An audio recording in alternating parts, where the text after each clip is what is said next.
Bonjour tout le monde. Dans cette vidéo, nous allons résoudre un problème de mathématiques. Tom fabrique un meuble en 1 heure 20 minutes. Et on sait que Kevin est capable de faire exactement la même chose, mais en 2 heures. Et la question qu'on nous pose ici, c'est comme dans l'autre exercice, en combien de temps peuvent-ils fabriquer un meuble ensemble? Alors, ici, ce qu'on va faire, ça s'appelle un travail combiné, c'est-à-dire on va combiner le travail des deux personnes. Alors, maintenant, il y a une chose qu'il faut remarquer dès le début. Donc ici, pour Tom, le temps est exprimé en heures-minutes. Ici, il y a des heures et des minutes. Or, pour Kevin, c'est exprimé exclusivement en heures. Donc, pour que ce soit homogène, ce qu'on va faire, on va tout simplement convertir tout dans la même unité. On peut par exemple convertir tout en minutes. Donc, on commence par Tom. Donc, pour Tom, il est capable de faire tout le travail en 1 heure 20 minutes. 1 heure 20 minutes, c'est tout simplement égal à 80 minutes. Parce que 1 heure, c'est 60 minutes. Donc, 60 plus 20 est égal à 80. Alors, pour Kevin, donc on sait que Kevin est capable de faire tout le travail en 2 heures. Donc, 2 heures, c'est 120 minutes. Alors maintenant, on a exactement la même unité. Minute, minute. Et à partir de là maintenant, qu'est-ce que nous allons faire? Nous allons tout simplement voir ce qu'ils sont capables de faire chacun de son côté en 1 minute. Donc ici, en 1 minute. Alors, qu'est-ce que Tom est capable de faire en 1 minute? On sait que lui, il est capable de faire tout le travail en 80 minutes. Donc, s'il ne travaille qu'1 minute, il va faire 1/80e du travail. Donc, Tom, en 1 minute, Tom fait 1/80e du travail. De son côté. Et on va faire la même chose pour Kevin.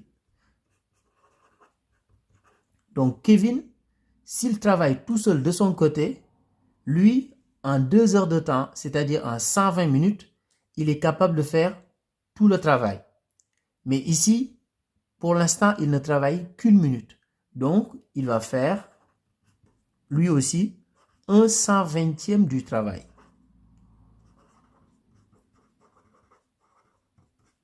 Parce que lui, il peut faire tout le travail en 120 minutes.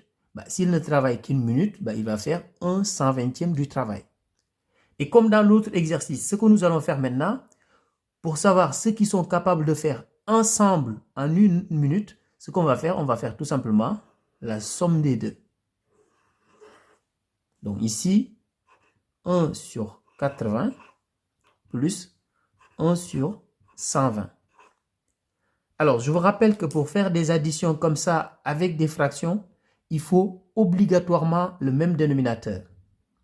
Alors, on peut remarquer que 8 et 12 sont des diviseurs de 24. Donc, 80 et 120 sont des diviseurs de 240.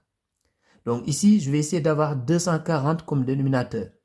Donc, combien je dois multiplier par 80 pour avoir 240? Donc, je dois multiplier par 3.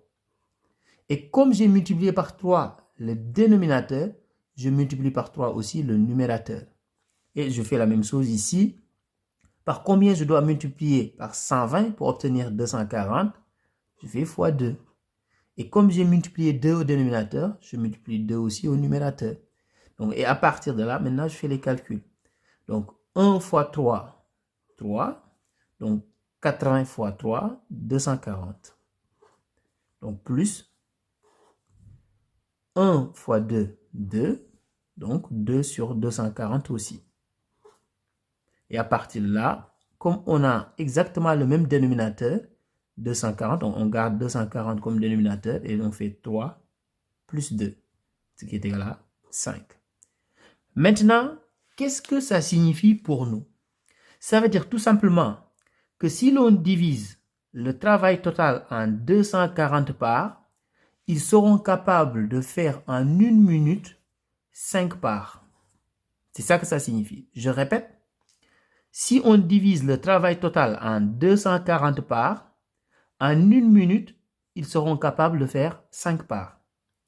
Donc, mais nous, ce qui nous intéresse, c'est la totalité, c'est-à-dire l'ensemble des parts, les 240 parts. Donc, ça veut dire quoi?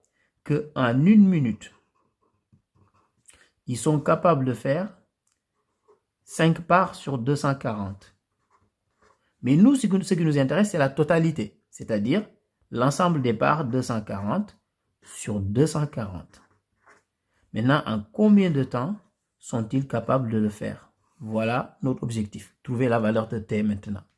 Donc, je continue ici sur le côté. Donc ici, on va tout simplement faire t fois 5 sur 240 est égal à 1 fois 240 sur 240. Donc ici, ça donne 5 sur 240 fois t est égal à 1 fois 240 sur 240. Et à partir de là, comme les deux ont exactement le même dénominateur et qu'il y a une égalité, ça veut dire que les numérateurs sont forcément égaux. Donc ça veut dire que 5t est égal à 240. Et à partir de là, qu'est-ce que je vais faire? Je vais tout simplement diviser les deux membres de l'égalité par 5. Parce qu'en mathématiques, on peut tout simplement multiplier ou diviser le même nombre non nul dans les deux membres de l'égalité. Donc là, je simplifie par 5. Je trouve t égale 240 sur 5. 240 sur 5 est tout simplement égal à 48.